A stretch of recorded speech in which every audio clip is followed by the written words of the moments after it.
sou Larissa Monteiro e Tatiana Santana, e professor orientador de recursos.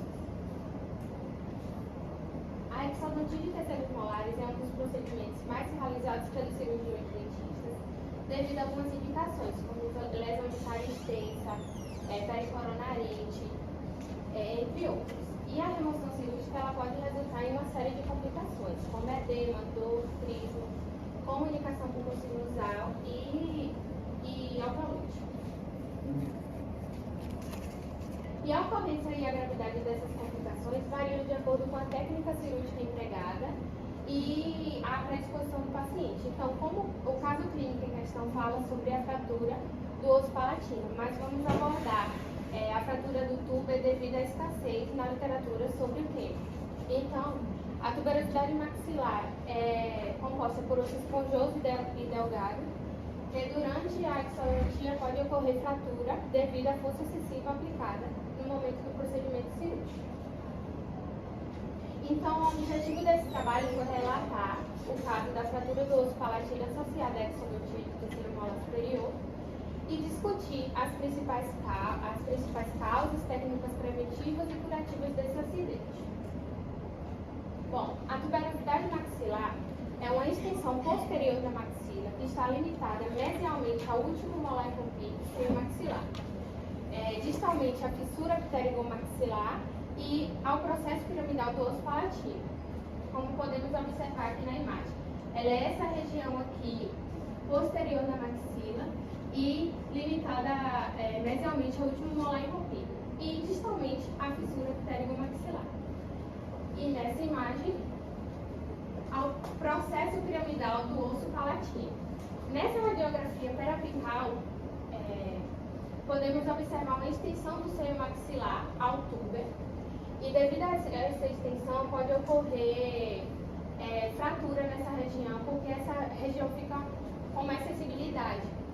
E aí pode ocorrer fratura, ou até mesmo a comunicação bucosinusal ou deslocamento da unidade para o seio maxilar. Então, acidentes e complicações. Acidentes é toda intercorrência que ocorre no transoperatório e complicações, intercorrências que ocorrem no pós-operatório. Então, as possíveis complicações, elas podem ser classificadas como transitórias menores, que são alveolite, trismo, infecção, hemorragia, fraturas litoalveolares, e permanentes menores, como injúrias periodontais adentes e adjacentes e ou a ATM. E as maiores, como alterações neurosensoriais, infecções de órgãos vitais, fratura de mandíbula e a fratura também da tuberosidade maxilar. Bom, a gente deu destaque a essas três complicações devido às complicações que o paciente teve no caso clínico em questão, que o paciente teve no pós-operatório. O edema é uma complicação frequente, pois ela está relacionada a fatores do processo inflamatório iniciado pelo ato cirúrgico. O trismo é uma limitação da abertura de boca, provocando dor por conta de lesões dos músculos mastigatórios, que ocorrem nos músculos mastigatórios, e a dor ela resulta na interpretação do aspecto físico e químico do estímulo nocivo e da interação deste com as características individuais, porque a dor é muito relativa. O que pode ser dor para mim, para outra pessoa pode não ser. Bom, relato de caso. Caso clínico. Anamnese, paciente NIOV, 51 anos, gênero feminino, falanderma, asa 1. A queixa principal do paciente foi dor na região superior esquerda e durante o exame clínico e radiográfico observou-se a lesão cariosa extensa, com destruição coronária na unidade 28, raízes cônicas e retas e ausência da lesão apical. Como podemos observar na imagem, a unidade com lesão de cárie extensa, raízes cônicas e retas, ausência de lesão apical, e podemos observar uma pneumatização do seio maxilar. E assim foi proposta a exodontia da unidade, posteriormente a paramentação e montagem da mesa cirúrgica, antisepsia intraoral com clorexidina a 0,12% e extraoral com clorexidina a 2%, anestesia do nervo alveolar superior, posterior e palatino maior, incisão intrasulcular na região mesial do segundo molar superior a região distal do terceiro molar superior e o descolamento com o descolador de múltiplo. Durante a exérese, houve uma dificuldade no momento da luxação, fazendo com que o profissional fizesse forças excessivas na região e ocasionando assim a fratura. Aqui é a imagem da peça, o dente associado ao túber, a parede do seio maxilar e parte do osso palatino. Bem, como vocês observaram, essa região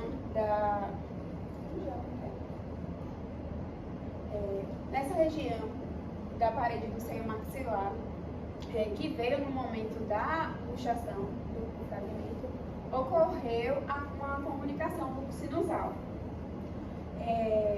Para tratar o caso, tratar a comunicação, foi realizado 2 relaxantes laterais, uma mais anterior, uma mais posterior, divisão do retalho, muco-periosteal, com liberação do periósteo para aumento da mobilidade tecidual e sutura com fio de nylon 5-0 para fechamento primário da ferida cirúrgica.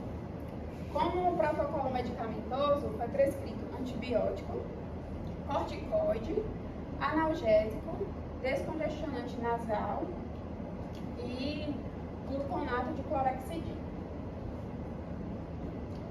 Após 7 dias, a paciente retornou se queixando de dor na região da maxila, né, onde foi feito o procedimento, dificuldade de amplitude mandibular e abertura bucal, que é característico do trito.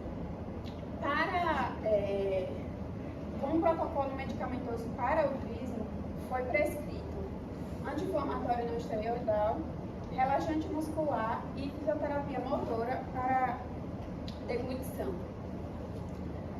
Essa é a tomografia do pós-operatório. Aqui tem a maxila direita com o túber preservado e aqui a gente tem a ausência do túber. Nessa região aqui é um fragmento solto que muito provavelmente seja do osso palatino. Ele só tem adesão tecidual, ele não tem união óssea com nenhuma estrutura. Aqui são as lâminas laterais do pterigode. E aí a gente traz uma curiosidade. Nós passamos o trabalho todo construindo e pensando que o que havia ocorrido seria a fratura do processo pterigode, a lâmina lateral. Foi feita solicitada uma tomografia. E aí continuamos na dúvida. Foi realizada uma nova tomografia. E nessa tomografia a gente constatou que as lâminas estão íntegras. E aí foi quando a gente chegou no diagnóstico que havia sido fraturado o osso palatino. Discussão. A fratura, segundo Andrade, a fratura de túber é considerado um acidente pouco comum. Já Rowling, dentre as complicações que mais ocorrem, a fratura de túber, o deslocamento acidental do dente para o interior do seio maxilar ou da infratemporal são os mais comuns. Então, quais seriam as causas para esse acidente ocorrer? Segundo Machado, alguns fatores podem influenciar na ocorrência da fratura da tuberosidade maxilar. Falta de planejamento, então, se pula etapas do planejamento, isso pode ocorrer futuramente num acidente. Forças excessivas, se o cirurgião ele aplicar uma força maior do que o osso resiste, a gente vai ter a fratura do túber. Idade e gênero do paciente. Então, segundo Machado, pacientes do sexo feminino com mais de 40 anos têm mais probabilidade de ter essa fratura. Dentes com raízes divergentes ou com hipercementose. Experiência do cirurgião dentista, e aí a gente faz aqui um adendo, porque nesse caso o cirurgião é um bucomaxilo, então há um contraponto a isso aqui, então nem sempre a experiência do cirurgião vai implicar, pode implicar, mas não é mandatório. Neoplasias, né, cistos relacionados aos tecidos molares, fatores fisiológicos como o metabolismo do cálcio ou medicamentos que alterem o metabolismo. E aí as técnicas preventivas. Segundo March et al. 2020, para prevenir a intercorrência durante o procedimento cirúrgico, é necessário uma boa anamnese, e aí entra o planejamento. Nenhuma etapa deve ser pulada. O cirurgião ele precisa colher o máximo de informações possíveis do paciente, porque isso pode implicar na execução do procedimento dele. Exames complementares. A panorâmica é uma excelente escolha, tem um bom custo-benefício, só que ela tem uma limitação, né? Ela é bidimensional, então tem algumas estruturas que acabam não sendo contempladas. E aí poderia ser lançado mão à tomografia. Nesse caso, foi feito só utilizando a panorâmica, por não querer onerar a paciente, por julgar que seria um exame suficiente. E aí a técnica cirúrgica. Apesar de ter sido um bucomaxilo, de ter experiência de muitos anos na execução do caso, tem passos e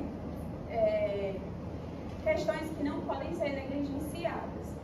Se tivesse feito a odontosecção, muito provavelmente não teria ocorrido a fratura do tubo e, consequentemente, das estruturas adjacentes.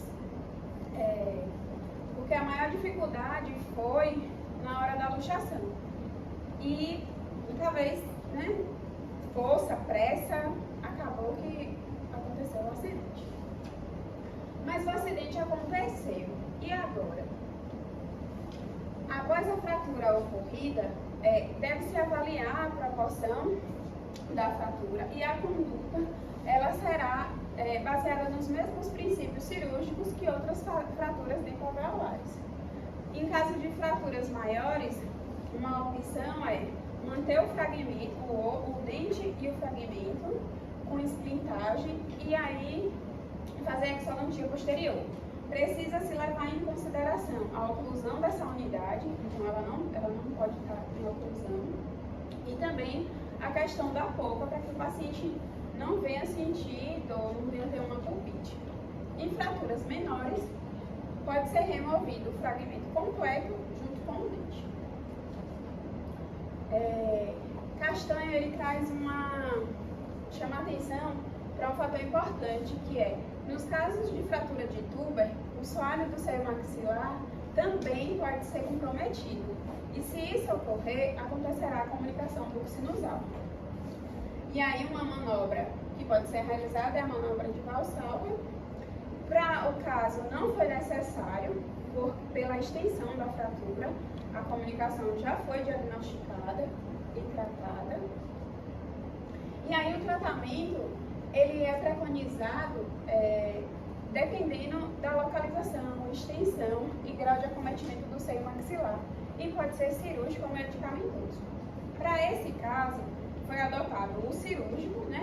Fez-se o retalho vestibular para fechamento da comunicação, e uma possibilidade seria o fechamento com a bola de Bichat ou com retalho palatino, ou sutura oclusiva em casos de fraturas menores. O protocolo medicamentoso que foi prescrito aqui, antibiótico, né, para controle da infecção, analgésico para controle da dor, o corticoide para controle de edema e produção de muco, descongestionante nasal para fluidificar o muco e a clorexidina. A cirurgia de terceiros molares é realizada com grande frequência, porém possui um certo grau de dificuldade que pode levar a sérios acidentes e complicações. Diversos fatores influenciam para uma elevada probabilidade desses acontecimentos, sejam eles fatores relacionados ao paciente, como a idade e o gênero, que foi o caso dessa paciente, um dos fatores, ou relacionados à técnica cirúrgica, como a força exercida no momento da luxação, que foi o que ocorreu no momento da exérese. E a falta de exames de imagem. A tomografia aqui era uma possibilidade, mas talvez não tivesse tanta aplicação. A questão mesmo aqui, do nosso caso, foi a força no momento da luxação. E assim, fica a questão da experiência do cirurgião. No momento do procedimento, aconteceu saber como conduzir. Para o nosso caso, a paciente evoluiu bem, não teve maiores complicações, não teve perda de função, seguiu a vida, né? E se o protocolo que tivesse sido adotado não contemplasse todas essas questões, talvez as complicações tivessem sido maiores. Nossas referências.